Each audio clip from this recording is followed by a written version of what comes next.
Okay, so I think we can start.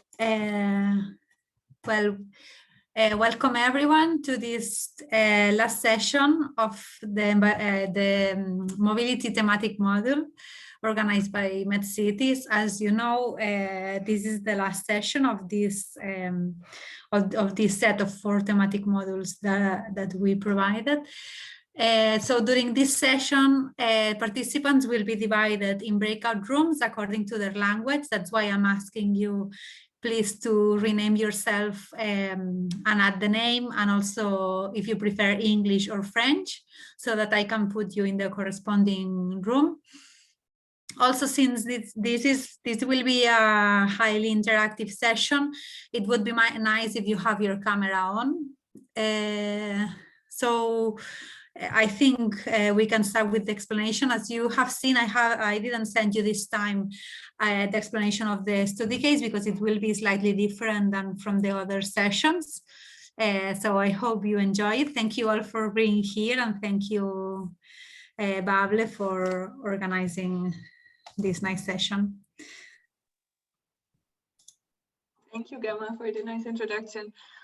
Also from my side, welcome everyone. My name is Jana Helder. I'm from Babel. You already know my colleagues Alex and Miguel, I think, from the last sessions. I'm going to guide you through the session today. In case you have any questions, feel free to raise your hand also in the middle and we'll discuss. So today we're going to talk about the Urban Mobility Assessment Model, which is a tool which we developed together with EIT Urban Mobility and some other partners such as the University College of London, where we have different indicators assessing a mobility system or the current state of a mobility system in a city, and that should help to come up with ideas for future strategies on how to react based on what the mobility system of your city actually looks like. As Gemma already said, most of the session we will be in breakout rooms discussing. So we will split up in different groups and discuss the results of this model for a fictive city, which Maria, my colleague, will explain you later. But first of all, we will start with a quick introduction into the UMAM itself and why we think that's a good tool to have you work on as a scenario. Then we will talk about the city or the scenario, the case we talk about in the breakout sessions. Then we will go into the breakout sessions, and there we will spend most of the time today. And then afterwards we will come back all together and share the different thoughts, because we are all going to work in the different breakout rooms on different topics. And then in the end, the mentoring will be explained, and we'll have some final discussions. So first of all, that's us, Alex and Miguel, you know already. I have some more colleagues here today as we want to have a moderator in each of the sessions. So my background is mechanical engineering and mobility planning. And the other colleagues I have here is one, Anya. Do you want to introduce yourself quickly? Yes, I can do that. Hello, everyone. And yeah, I'm happy to be here. I'm a colleague of Jana and the other Bablers from this group, and I will be part of one of the workshops today. Thank you. And Maria? Hi, everyone. I'm Maria. My background is geography, mostly urban geography. I'm relatively new to Babel, but I'm really glad to be here with you today. Thank you. Shannon will join a bit later, but she's definitely most expert in UMAM, as she and I developed it together. So she'll just jump in later after the introduction. So first of all, why do we think assessment models are the right thing to look at when talking about urban mobility planning? And these are just some reasons. So before we came up with UMAM, we actually had a survey with several cities asking, do you want an assessment model? And why do you want it? And some reasons are here. So first of all, if you have more data about your current state, you can, like, the easiest thing you can do is to track progress. So like that's the bubble you see on the right.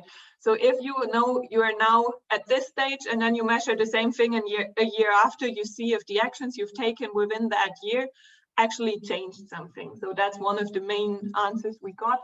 Also, with such a module, you measure things. So you get more data, which you can use for strategic planning. You get more data, which might help you to make citizens behave differently. For example, that one example is if you have more data on your urban air quality and you see an impact, if more people ride bikes or walk or use other active modes of transport, that the air quality just gets better. That's also something you can use for your communication and you can use to reshift mobility behavior. Also, it shows gaps and it shows where other cities do perform better or just differently, and that might open up space for rooms where you can think into how innovative solutions can solve my challenge, or how could I improve in some of the indicators which are important for me strategically, how can I improve that by using innovative solutions? So it just gives another mindset, or it tries to open you to some aspects of your city by using quantitative data and drive you into some directions. One main thing of an assessment model usually is a benchmark. So if different people use the assessment model, you can see where do you perform better, where you might be less at the current state, and you can see how others made it to a better stage at some of the indicators. So the UMAM we've developed with EIT Urban Mobility, as I said in the beginning. So we had 12 cities so far filling it, all across Europe, and some of them also in the Mediterranean area. So they are highlighted here on that slide, which is Barcelona, San Juan, Ruby, and Istanbul. And within the UMAM, we collect indicators. So we assess cities based on some numbers, which makes it easy to compare. And that we do in 6 different areas. So the first one is policy and innovation. With that indicator, we go more into detail on how is the mobility strategy of that city set up? How does it look like? Is it reviewed frequently? Same for the logistics strategy. So that's actually going into detail on how does the planning within that city work. The second one is transport supply, which is more of like what transport offers are there in your city. Do you have a metro line? Do you have buses and so on? The third one is the transport demand. So what do your citizens ask for? How do they use the mobility offers you make? Do the demands fit to the actual support, to the actual supply?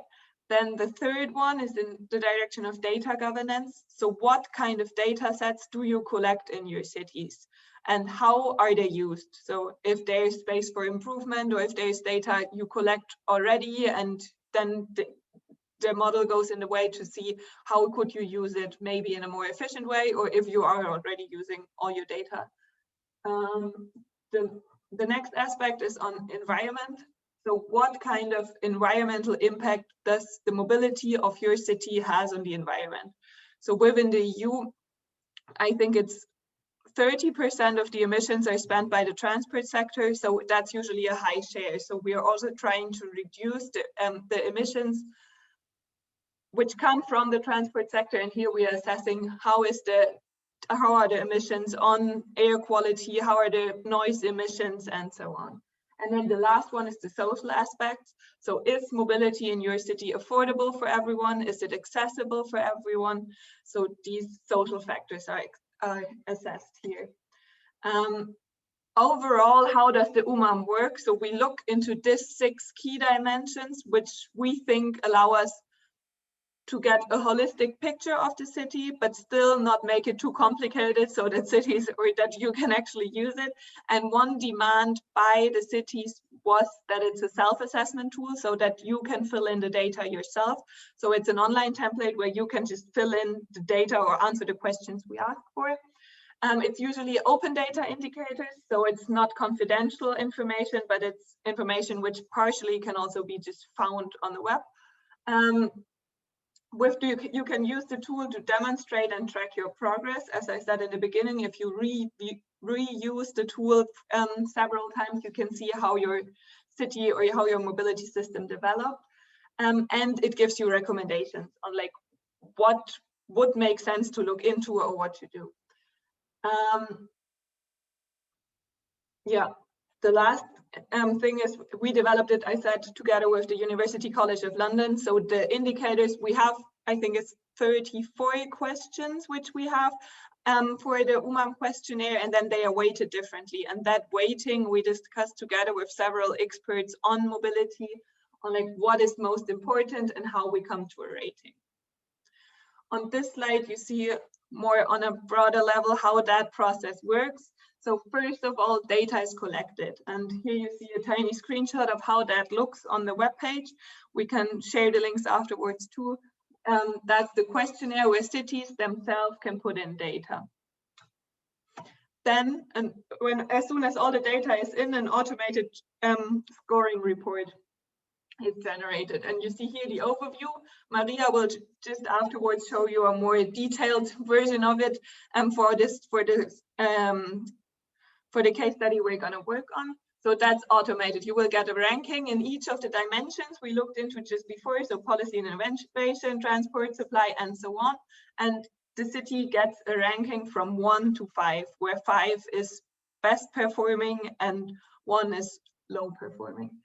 And based on that, usually what we do, we develop a roadmap with recommendations for the city in the different areas. So here's the examples for the data governance. So here the city performed with a 3.4, and then we share this template which tells them what to avoid or reduce, what to shift, and how to improve. And this is what we later gonna work on in the group work. So we have a fictive scenario of that scoring report, and then we'll work on the different recommendations later. But first, I would like to hand over to Maria to explain the case study we're going to work on. Thank you, Jana. So we brought you an example called the MedCity, and some specific features about the MedCity is that it's a city with 150,000 inhabitants. We've got a square of 150 square miles roughly, and we've got proximity to the sea, which means Mediterranean climate, but also a lot of tourism and a lot of traffic, and mostly people have their private vehicles and they use them, and that's why the MedCity used the UMAM tool to find out more about what they can do to improve the situation. Jana, can you go to the next slide? Thank you.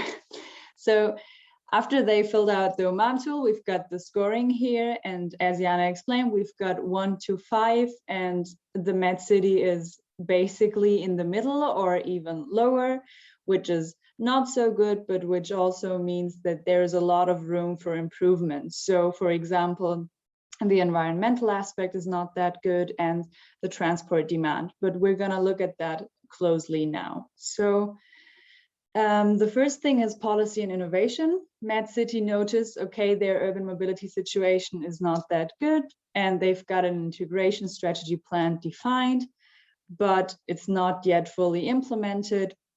And they have the challenge of a lot of vehicles, high rates of tourism, and as we've seen in the last year, COVID-19, which means there's impact on tourism, there's impact on money, and it basically affects everything. This is why resilience is important.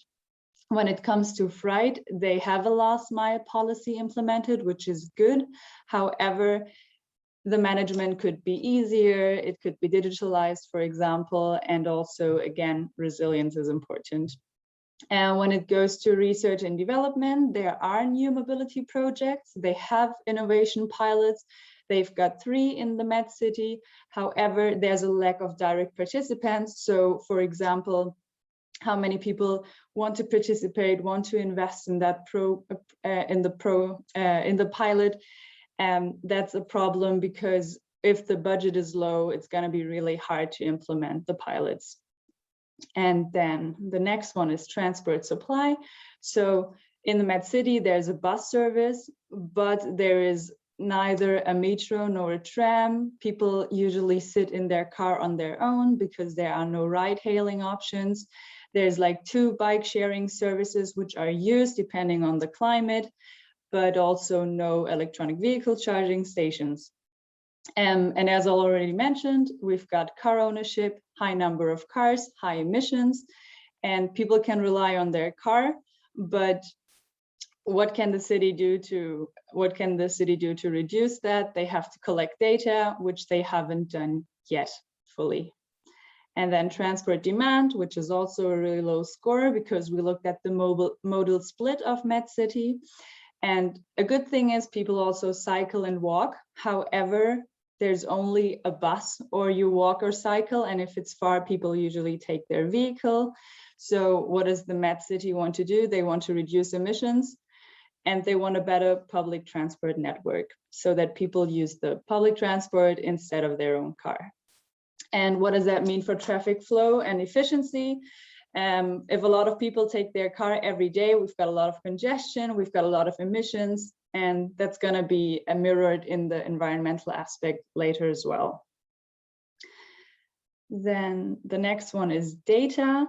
As I already said, MedCity has dealt with the problem. They want to improve the situation, but data is missing. Data is missing to assess the whole situation.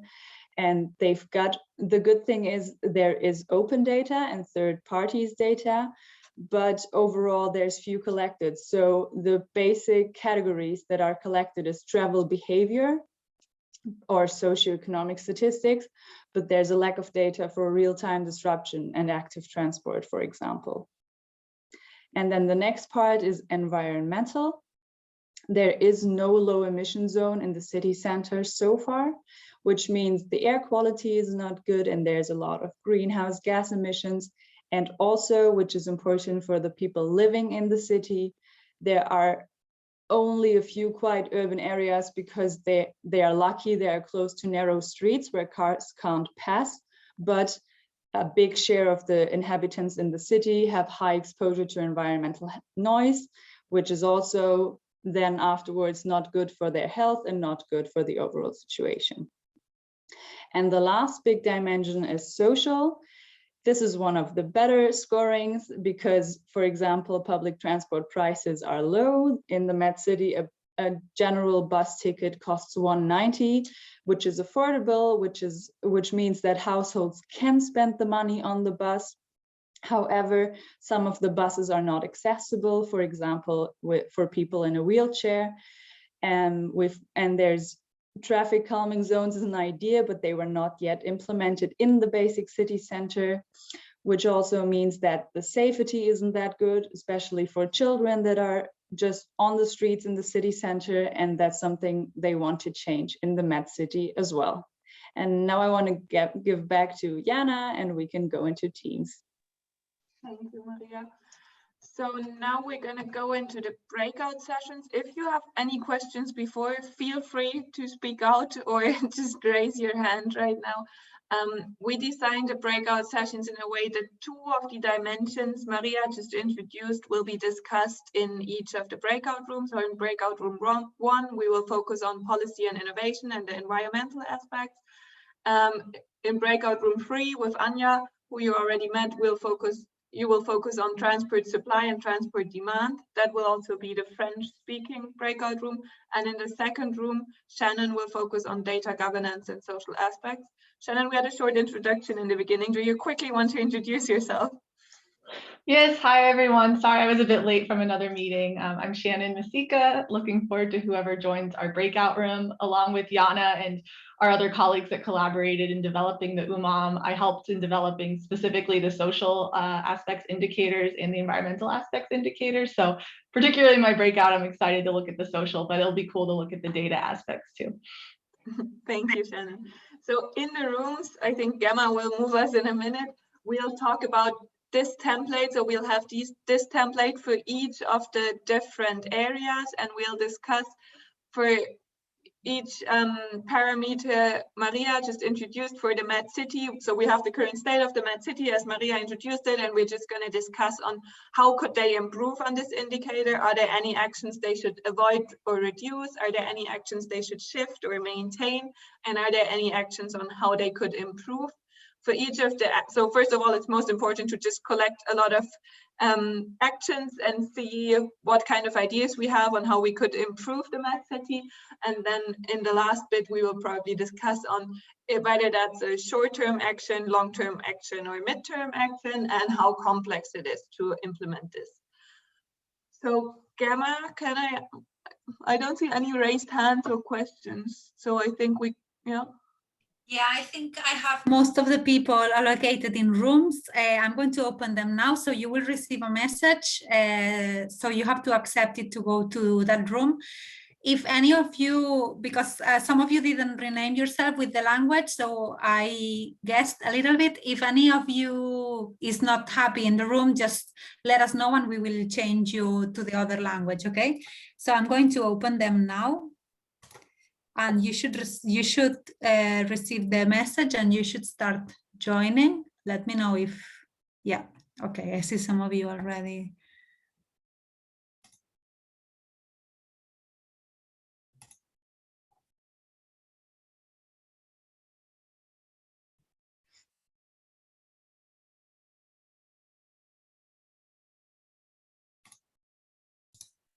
So now we're all, yeah. I think we are all here now. Yes, now all the rooms are closed. So thank you all for all the participation. I hope it was interesting for you. So if now you want to present the results of the different breakout rooms, I don't know how you want to organize it. If you want to, maybe you assign someone to explain what you discussed, or I don't know, Jana, if you want to start, for example. Yes, I can do so. I was volunteered in my group, so I'm just gonna start with presenting. Alex, are you here? He was, but I'm not sure now. Okay, if you are, so would just be nice to have some of your comments afterwards, as you haven't been involved in the breakout sessions. Otherwise, also everyone else open for discussion after the different presentations. I'll just start. I'll share my screen so that you know what I'm talking about. Also, I would say, especially in this session, since the discussion were different, the topics of discussion were different between rooms, it would be nice if anyone has any comment or would like to explain about the case of their municipality or whatever, feel free to do it. I remind again that there is a simultaneous translation in French and in English. So if you have any comment or whatever, just raise your hand or write it in the chat. Thank you. So I had mainly Ghassan and Mikel the whole time with me. So we also had some particular discussions on their municipality, as we were only a limited amount of people, but that was really interesting for me to look into a small town of Lebanon. So with policy and innovation, we discussed that a city should avoid promoting private car dependency, because that's a common issue in Mediterranean cities, or in probably most of the cities, also the ones in Europe, I know, that should not be supported by a strategy, but rather soft modes of mobility should be supported. Also that punctual projects are often common use, but that's also not something which helps on a really long term. So a holistic planning approach would be the ideal way to go. Also, we discussed COVID and that it changed some of the requirements there were for mobility, such as, for example, that double the amount of buses were necessary because people needed more space, so that there should still be some flexibility within the plan. So even if you have a long-term plan, you need to stay flexible to adapt to recent changes, as COVID is quite a good example. We had a lot on what could be improved in that city. There was one issue we were discussing specifically on the municipality of Ghassan, which was that they do have two towns, a summer and a winter town, and the summer town is mainly populated by tourists, so that there are two different target groups or user groups for mobility, and that there are different seasons when which of them is more demanding. So we were discussing flexible services such as a touristic transportation to sites or whatever, which could also be used by the local population as a cab service, so that there should be services which are adaptive to target groups. We thought that is something really important. For strategic freight planning, we also discussed a lot on last mile. Also in the example city, that was one of the main topics. We discussed that last mile is probably the main issue when it comes to urban freight, and that consolidation center would be a step to solve this, but that they need to be in a strategy, because otherwise single supply chains just work next to each other and there is no holistic approach. For innovation projects, we had some thoughts on how to acquire stakeholders or budget for innovative projects. So one thing which most of the people in the group did already, and which we felt should definitely be maintained, is working with existing local companies, linking the service, even though it's an innovation, to existing services, so that it's one offer and not a single island offer of a new innovative mobility solution, and also including the resources you have there. So we had the example of young, very well educated people which are there, and then the needs of tourists to have tours in different, or mobility offers in different languages, and that fits really well. Also, the topic-wise, we felt that innovation projects should mainly focus on soft mobility. Another financing issue Ibrahim explained was on a metro line they are building in Turkey, where the constructor prepays it and the municipality then pays it back with the revenues they make from that line. So somehow taking a debt from local stakeholders, which also makes them able to have such a big project. Anything out of my group to add, or any questions from anyone?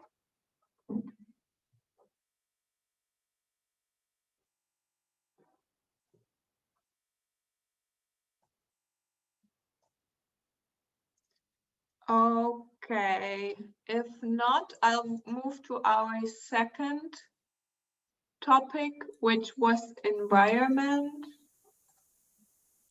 Yeah, Jana, sorry. Can you slow down a little bit so that the translators can? Definitely, sorry. Thank you.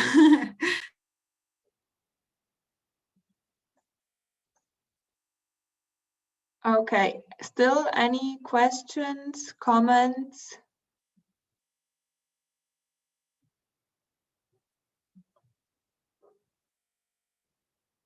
Okay, then I'll move to the environmental impact. Here we were discussing mainly air quality and emissions on air quality and noise quality. So with noise quality, to have that first, because that's the shorter one, it's definitely an issue we all agreed on in Mediterranean areas, but also that the people have a higher tolerance towards noise, as it's just noisier there. So we had the discussion that a lot of people do just modify their cars in a way that they are even more noisy. So one main thing we had here is to raise the awareness of population that noise pollution is an issue, and is an issue which needs to be fought. For the environmental emissions, we had some things which should be avoided. For example, lots of different simultaneous or parallel delivery streams. Also limited offers. So one main point why the last mile, not on delivery side, but on personal transport side, is not done via soft modes of transport, so walking or biking, is because there's a limited offer. So we had an example of stairs which are just dark and not used by women at night, or bike sharing which is not available. So the more attractive the offers for active modes are, probably the more people would use it. for greenhouse gas emissions and urban planning approaches, one main issue we had was that not everything which is built is built with a permission, so that legal regulations are not always working or in place. So a proactive approach would be helpful here. What we were discussing to improve is public transport is in municipal hands. So it's good to have this as an example for sustainable modes of transport.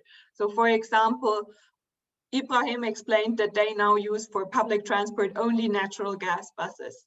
They do not limit other private people to use their diesel cars still, but they act as a role model in sustainable transport. Also, we had speed limits as a good way to improve air quality, but the main point we discussed was that active transport needs to be supported by the municipality.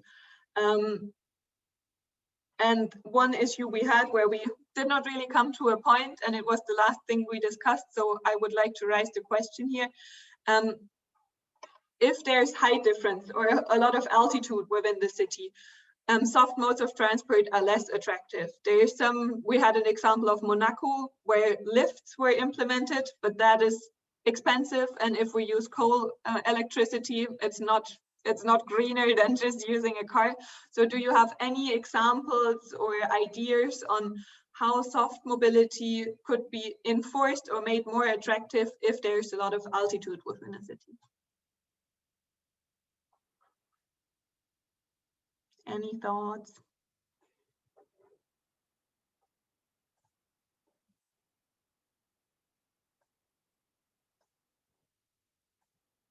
Or anyone who has a similar issue? There's one comment in the chat, Jana, about electric aids for bicycle systems.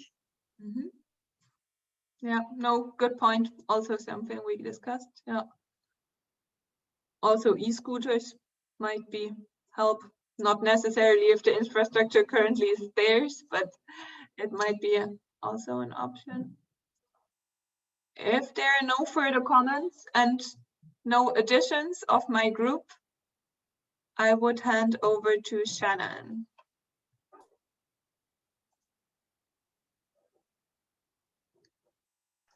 Oh, sure.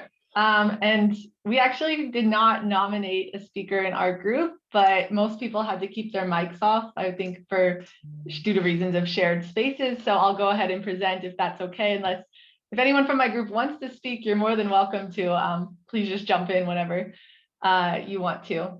Let me just share my screen quickly so that you can see what we were talking about. Our group was focused on the social and the data aspects. So let me just pull up our mural, 1 second.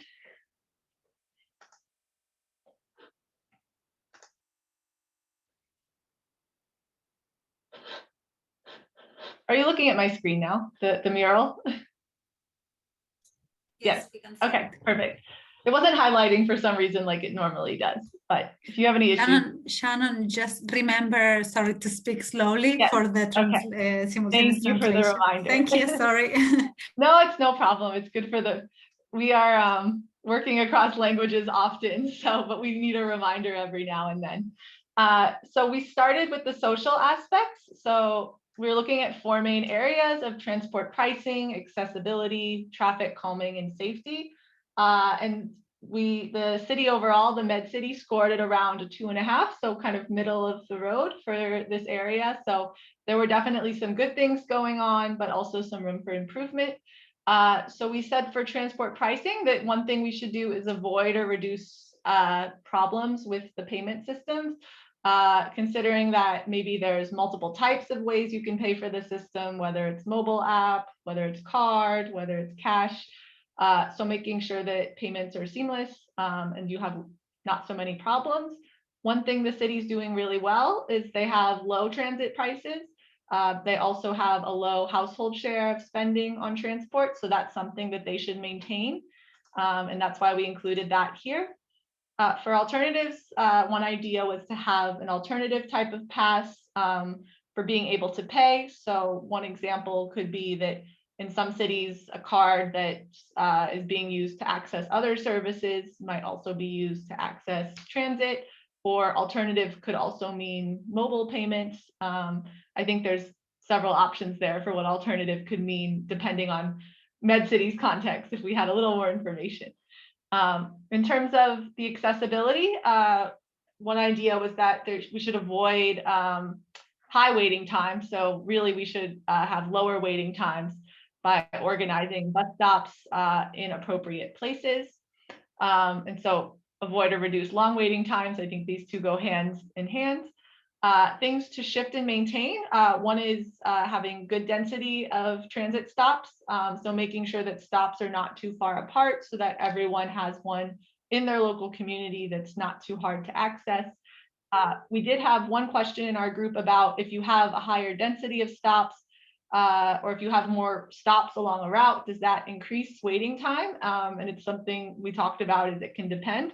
It depends on how new stops are implemented. So are they put in on the same route where it doesn't necessarily increase the time, or if they're put in new locations that then changes the route, maybe the city needs to think about adding more buses, or if it's a train line, then adding more trains at a higher frequency. So there are some different considerations there, and I'm not going to go through the time frame and complexity for all the actions, but that's some of the decision making that we went into when we put whether it was a short time frame or a longer time frame or complexity. Should also have good bus stop accessibility. So that goes hand in hand with density. I'll move to traffic calming. So one thing to avoid and reduce, I think this ties in with the environmental noise pollution aspects about avoiding loud vehicle sounds, having other types of disturbances that could also increase traffic problems.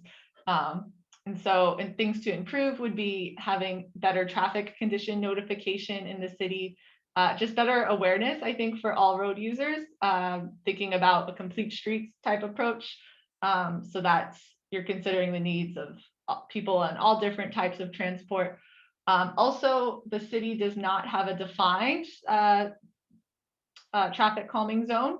So designating where that zone would be and actually having either set streets or an entire zone in the city that where people have to be driving at lower speeds, so that it creates safer traffic conditions for everyone. Finally, in terms of safety, making sure that you avoid a lack of necessary means to serve people, especially with special needs, was one of the ideas. Finding ways to avoid or reduce uncomfortable rides, so that people, I think uncomfortable goes on a couple of levels, actually that you feel good when you're riding in transit, but also that you feel safe when you're riding in transit. And so some ways to improve the safety, one idea was to have safer bus stops or just safer transit stops in general. So this could be things like lighting or CCTV cameras for security. So for this one, we said the complexity, for instance, was low because we know about different technologies that are out there to increase safety. There's pretty good evidence on things that we can do to improve safety at transport stops. But time frame, we said maybe medium because we need to think about funding and like, what do we implement? Where do we get this information? Does anyone have any questions, or from my group, if you want to speak up and add something?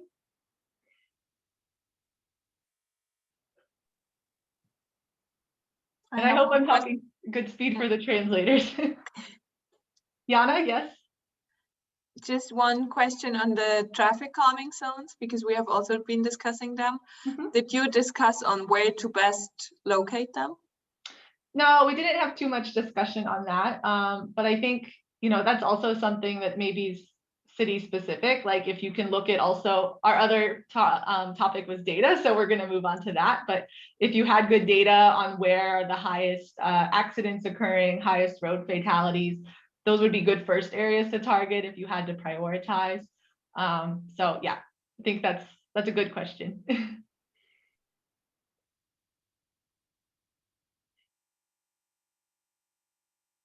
No other questions? Then I will move to the data aspect. Hopefully you're looking at my next mural tab. Yes, okay, thanks for the head nods there. So this one, we didn't have as much to look at in terms of different rows that we were examining, but Thinking about data availability, the UMAM looks at this broadly across multiple different types of categories. So thinking about data on travel behavior, is there real-time data, air quality, socioeconomic data, active transport. So MedCity didn't score so great, 2.3, so just a little below the middle of the road. So there were definitely some things that could be done in this city to improve. And so one of the things that we're doing well, though, are that there's good open data, there's good third-party data, but overall more data needs to be collected, particularly in a few areas like on active transport and collecting real-time data. The city scored pretty low for that. So a few of the different things we talked about to avoid and reduce would be weak connection between some places. So in terms of connection, like being able to connect data points and be able to connect probably the meaning of data and what that implies for improvements or changes to the transit system. In terms of things we can shift or maintain, we talked about partnering for how data is collected. So in some cities, you could think beyond just the municipality collecting data, or also there could be other either private organizations or non-governmental organizations like cyclist advocacy groups, since we know that in this city, active transport data is a problem. These groups might already be collecting data like this. Like I've been a volunteer before, sitting at a curb counting different types of transit users. So this is something that happens in different cities who do like intersection point in time counts, and there could probably be a good partnership there. Some other things to shift and maintain include transparency of how data is used, especially because one of the ideas we had for improvement is that passengers generate their own data. And so if we have passengers involved in generating data and sharing data, it's good to make sure that they know how that data is being used. It's in compliance with GDPR and all other local regulations on data privacy and sharing. Going back to shift and maintain, again, thinking about increased partnership, not just with external organizations, but also within the city. So if it's not specifically, the transportation authorities responsible for collecting socioeconomic data, that could be data that just needs to be sourced from elsewhere, and thinking about, are those pipelines in place to adequately link those data sets? Also, this goes back to users generating data, because you're dependent on people responding to questionnaires about their socioeconomic data. So we talked a little bit about that for the complexity and timeframe elements, just thinking about agreements that are required there. One final idea for shift and maintain was to implement sensors next to traffic lights as another way of collecting types of road users. So how many people are doing active transport means like cycling. You could have sensor on the cycleway that as bikes go by, or in the roadway next to the traffic light was one idea that would be able to tell you bike counts. But sensors could also include environmental sensors, since environmental data was another area to improve. So tracking different air quality metrics and better capturing that. So finally, in terms of other things to improve, I'd mentioned the private sector participation. We had also said increased competition between transport companies could potentially improve data collection by just having more of these private companies that are sourcing data in that you could then pull from. So we're doing okay on open data, but continuing to improve the availability of data and open data.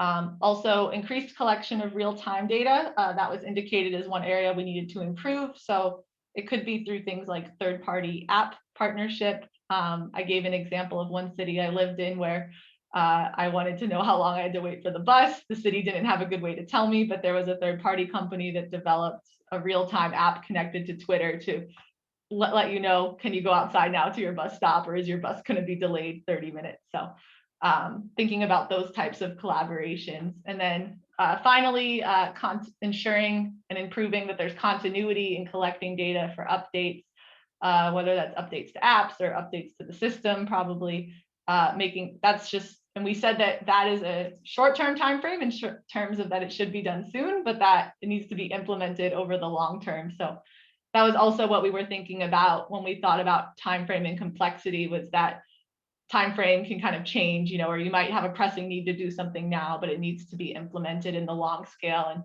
complexity, maybe there's some parts that can be done sooner and more easily, but other parts that require more collaboration or more complex processes to achieve. And I think that covers our data aspects. Does anyone have any questions, or any of my group members something to add?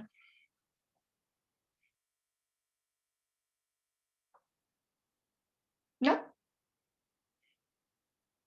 Okay, then I think I can hand it to Anya. Anya, we're in the French-speaking group, yes?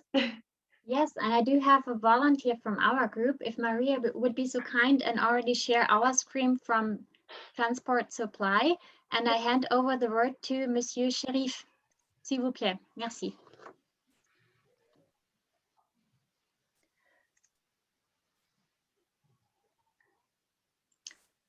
Maria, can you make it a bit taller, somehow bigger, the picture, so that it's easier to read?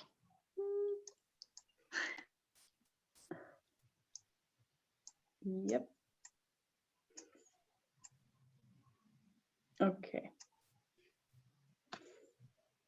Is that okay?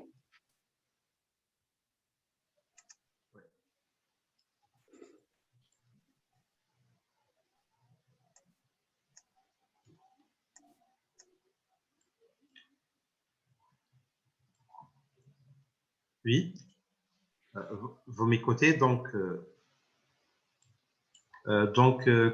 concernant le type de transport, nous avons donc envisagé la promotion du mototaxi, c'est-à-dire s'il s'agit d'une seule personne qui va se déplacer, donc on va promouvoir donc les mototaxis. Donc c'est moins compliqué, c'est moins encombrant dans la circulation. Et en ce qui concerne aussi une autre idée, donc les anciens centres, là où les rues sont étroites, donc nous avons suggéré ce qu'on appelle la piétonisation de la ville ou créer des zones piétonnes. C'est-à-dire donc on va éviter les rues carrossables et prévoir donc des rues qui sont consacrées aux piétons. Et peut-être donc pour les transports vraiment doux, légers, tels que la trottinette, ils peuvent donc avoir des espaces parmi les piétons. Donc, nous avons aussi donc parlé donc pour soulager donc la circulation en ce qui concerne la congestion de circulation. Nous avons dit donc ce qui est à éviter, donc c'est l'approvisionnement aux heures de pointe, c'est vraiment à éviter. Et donc, on va encourager donc l'organisation de la circulation par des feux de circulation. Encore une autre idée, donc, c'est de permettre aux poids lourds de circuler avec des dérogations spéciales, c'est-à-dire éviter les grands véhicules, éviter les camions donc, pendant les heures de pointe et surtout pendant le jour. Donc, s'il y a une nécessité d'approvisionnement, de ravitaillement, donc il faut des autorisations spéciales pour vraiment décourager donc l'accès de grands véhicules. Donc, ce qui est aussi donc à encourager, nous avons parlé de la création de sites propres donc pour les transports publics et taxis. On va leur fournir la logistique nécessaire, donc les voies nécessaires. Et nous avons aussi donc dans ce deuxième niveau aussi donc parler de l'idée de la promotion du mototaxi pour donc éviter la congestion des circulations. Nous avons parlé donc qu'il s'agit du moyen terme, donc puisque ce qu'on va mettre en œuvre donc c'est quelque chose d'accessible, donc il faut juste une politique pour le faire. Donc donc ce ne sont pas aussi des outils complexes à mettre en œuvre. Voilà. Donc, on peut passer peut-être à l'autre matrice si mes collègues n'ont pas autre chose à ajouter. À l'autre tableau. Yes, Maria, could you go to the other one that we had, please? Donc, si vous pouvez agrandir un peu. Donc, Donc voilà,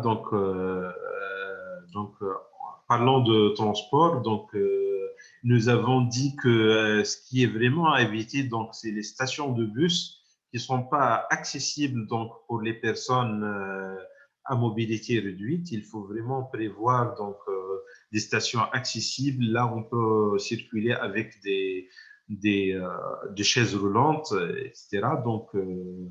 Et ce qui est à encourager, une autre idée, ce que je viens de parler tout à l'heure, donc les transports doux, on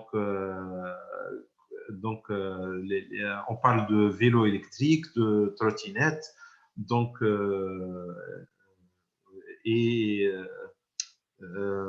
il faut prévoir aussi la logistique nécessaire, donc les pistes cyclables pour leur faciliter ce moyen de transport. Encore une autre idée, donc nous avons parlé d'une priorité pour les bus ou des couloirs de bus, des voies de bus, c'est-à-dire on va encourager les bus par rapport aux véhicules individuels. C'est une manière à la fois de décourager donc les voitures individuelles et d'encourager le transport en commun. Donc on prévoit des couloirs de bus afin que les bus peuvent circuler facilement et ils ne sont pas concernés vraiment par l'encombrement de la circulation pendant les heures de pointe. Et c'est quelque chose qu'on peut faire à court terme, puisque dans les voies existantes, c'est un simple aménagement ou marquage des espaces, c'est une gestion des espaces de circulation, que ce soit pour les bus, que ce soit pour les transports doux. C'est quelque chose qu'on peut mettre en œuvre facilement. En ce qui concerne les voitures, nous avons parlé de petites voitures électriques. Il y a des voitures qui sont vendables maintenant à 2 places, qu'on peut les garer facilement. Ils ne prennent pas de place. Ils ne prennent pas de place aussi au niveau des grandes rues. Ça consomme moins d'énergie. Ce sont des voitures électriques, donc c'est propre. Et de plus, si vraiment on utilise la voiture à 90% d'une manière individuelle, on prévoit de petites voitures, inutile de circuler avec une grande voiture tant que dans la plupart des cas, c'est une personne ou deux qui sont ensemble. On a moins d'encombrement et une énergie propre et moins d'énergie. Et c'est quelque chose qu'on peut mettre en œuvre à moyen terme, puisqu'il s'agit de quelque chose de commercialisé qui existe. Donc, il faut juste faire des campagnes de sensibilisation, faire une politique pour l'encourager. Nous avons parlé de la mise en place de stations de recharge, ça en ce qui concerne la logistique. Si vraiment on va promouvoir le transport électrique, les voitures électriques ou les vélos électriques, il faut mettre la logistique nécessaire. On pense également que ce soit à moyen terme. Il y a un autre point qui concerne les frais. On a parlé de ça verbalement, on n'a pas eu le temps pour le noter. Donc, en ce qui concerne les frais de transport, on va prioriser peut-être quelques catégories sociales telles que les élèves, les étudiants, afin d'éviter que les parents peut-être transportent leurs enfants avec des voitures individuelles. On va encourager le transport public en ciblant quelques catégories sociales telles que les élèves, avec des tarifs qui sont réduits pour leur faciliter le déplacement dans les moyens de transport public. Voilà. Donc, je ne sais pas si mes collègues du même groupe ont quelque chose à ajouter. C'est principalement ça les idées dont on a parlé. Et merci.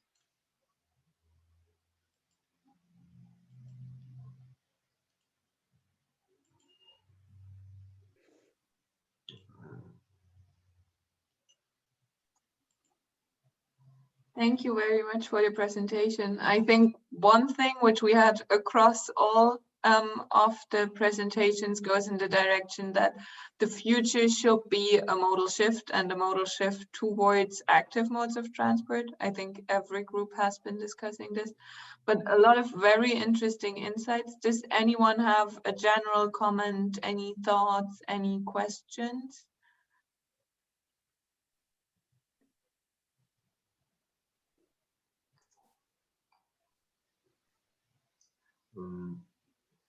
Juste peut-être, donc, si vous permettez, donc, on peut avoir une mixité, on a parlé ça dans notre groupe, donc une mixité au niveau des moyens de transport, c'est-à-dire donc dans le métro, on peut donc entrer carrément avec son vélo ou avec sa trottinette, donc on fait des circuits donc avec le vélo, on entre au métro ou dans le bus peut-être donc avec un petit vélo. Et donc, arrivant à une certaine station, donc on va continuer avec le vélo, ou peut-être on met le vélo quelque part, on continue à pied. Donc, on peut avoir donc une complémentarité entre donc les moyens de transport. On peut travailler sur ça.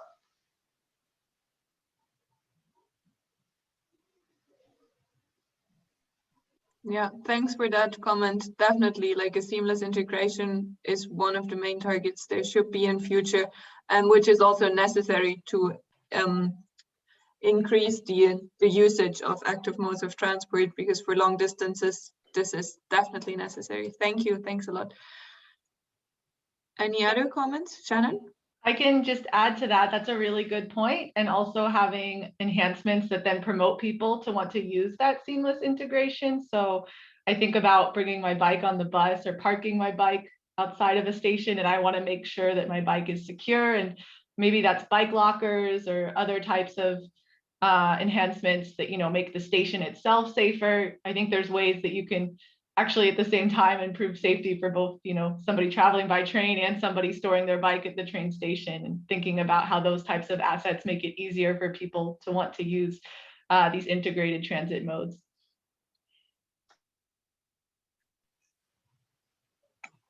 Thank you. If there's no other comment, I'm just quickly going to start sharing my screen again. We only have limited time left. So with that one, we've already been doing. So if there's still any questions or any points you want to raise or any questions you have on what has just been presented or anything else, feel free to raise them right now. Also in the chat, or just speak up as you prefer. Otherwise, Gemma, I would hand back to you.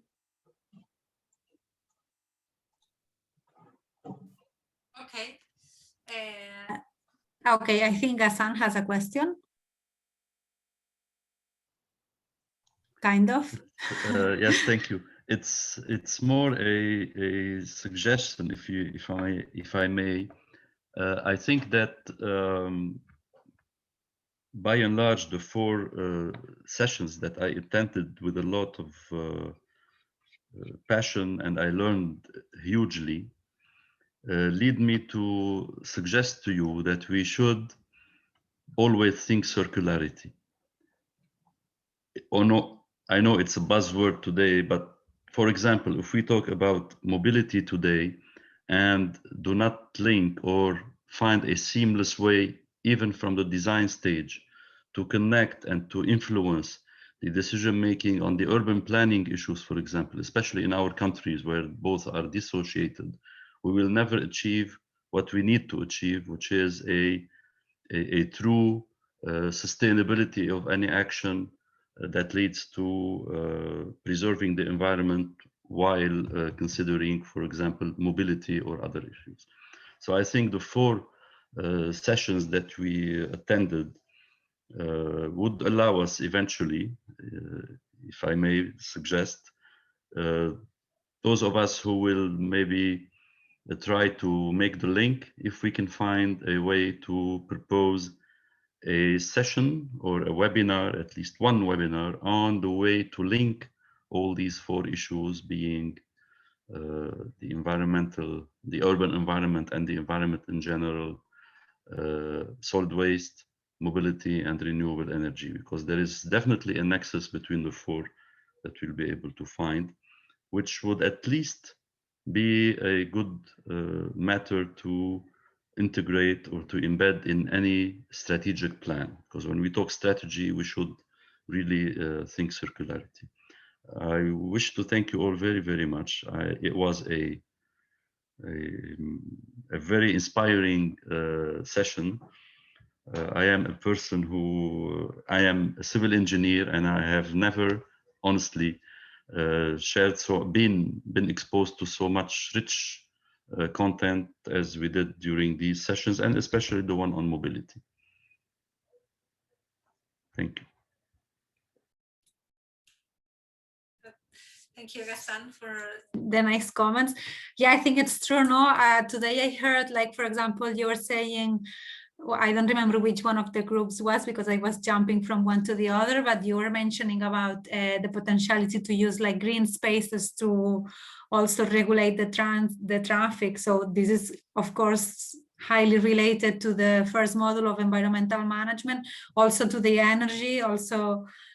So of course they are very, very interlinked. So yeah, we will take on your suggestion about somehow making a webinar or work on something where we can have a more holistic view.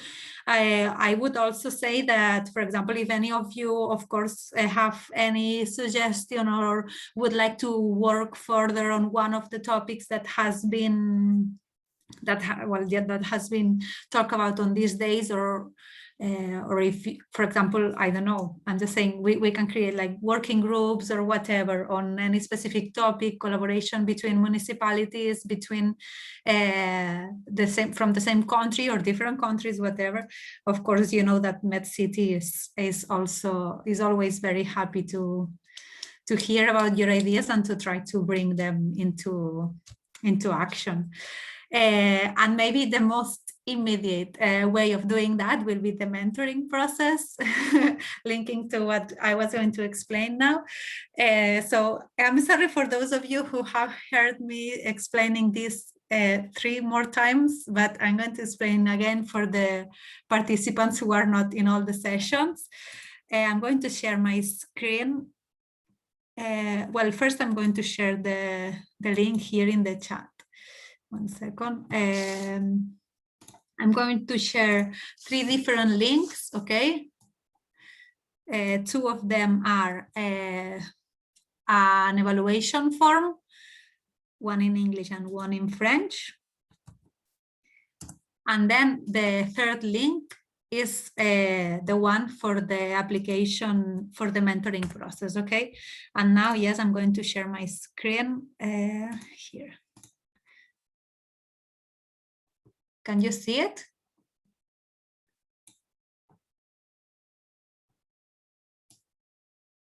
Yes, you can see it, huh? Right? Okay, sorry, I couldn't see you. So do you see it in full screen now? Okay. So as you know, or for those of you who doesn't know, these training sessions take part in 2 different sections. The first one were the sessions that have already finalized. Today was the last one of the last module. And the second section consists on a mentoring process. All the municipalities that have participated on the 3 sessions of mobility can apply to this mentoring process. And we encourage you to apply. So the objectives of this mentoring process is to accompany and provide advice to the municipalities for the diagnosis of the current status of the municipality, and to see which challenge do you have and which potential actions can you put into practice. So of course this will be done in conjunction with the experts on mobility that you have met during these 3 sessions. So the idea is that to see which are these challenges, and then to select one priority action to tackle those challenges. And then to write a concept note that is time-bound, realistic, and adapted to your municipality towards the implementation of the selected measures that you have chosen together with the experts. The idea is that this concept note has well, different functions. One of them would be to serve as a guide for the municipalities, and also as a document that can become later on in the future can become a bigger project. For example, if some funds become available, or if you get in contact with any donor or whatever. So this will be done through the performance of a series of diagnostic interviews between the municipalities and the experts and MedCities also. And then from these interviews, the municipality together with the experts will write this priorities document to select which are the possible options. And then from these options, you will select one of them and revise it and write this concept note together with the mobility experts. The opening, you can start applying. As I said, any of the municipalities can apply. You don't need to have any previous projects or anything on the topic. So you can start applying now, and then we will close the procedure to apply 3 weeks after tomorrow. We will send you all the information in the email. Okay, and then the mentoring process will take place from the end of May until the end of July. As you will see if you open the link that I sent you, the way to apply, it's a questionnaire. In the questionnaire there are questions about your municipality. There is like directly you have to select which technicians from the municipality will undergo the mentoring process, like who will be the contact point, etc. And then inside the questionnaire you will have to attach a letter. This letter has to be signed by a political representative of your municipality. And in this letter, you should state how the mentoring process will benefit your municipality. And also you should express the commitment to allocate the human resources needed. And then specify 2 members of the technical team that will participate on this mentoring section. And that's all. I'm going to remove my screen. If you have any questions about this mentoring process, you will receive all the information. And of course, if you have any question afterwards, you can write us and we will be very happy to help you. Gamma, if you allow me. So we are, of course, looking very much forward to supporting you. As you might have recognized throughout the training, we love doing training. That's part of what we do. Thanks especially to the great colleagues that have run this today. But our daily business, so what we really do is we help municipalities across Europe and across the world really to implement new solutions. So we will be thrilled, and you will be fully competently supported in these processes, because that is what my colleagues and I do in our normal business life. So please take this opportunity. We will be very much happy to support you there. And well, we are happy that MedCities takes the bill for this, so that we can work together on this, on a joint future project, providing that concept note to you without you actually having to take any funds for, yourself. So really looking forward to that, and hoping for some great case studies that we can develop together.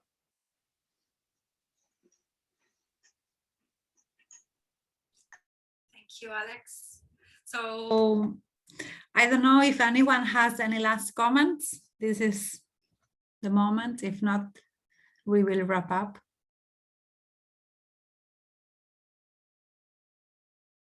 No? Okay, so, well, thank you all so much. Thank you to all the experts of these 3 sessions, and particularly, well, Miguel, Alex, and all the ones from today, Jana, Maria, Anya, and Shannon. Thank you also for the translators, and especially thank you very much for all of you who participated and who provided your insight from your municipalities. It's really always very interesting to hear the real problematics and to see how can we work together towards a solution. So I hope these 4 sessions helped towards that objective. And if you have any question or whatever, just write to us and we will be very happy to help. I hope to see you during the mentoring process, and see you soon. Take care. Thank them also for the great organization. Thanks, everyone. Thank you. Greetings to the south. Bye-bye. Thank you.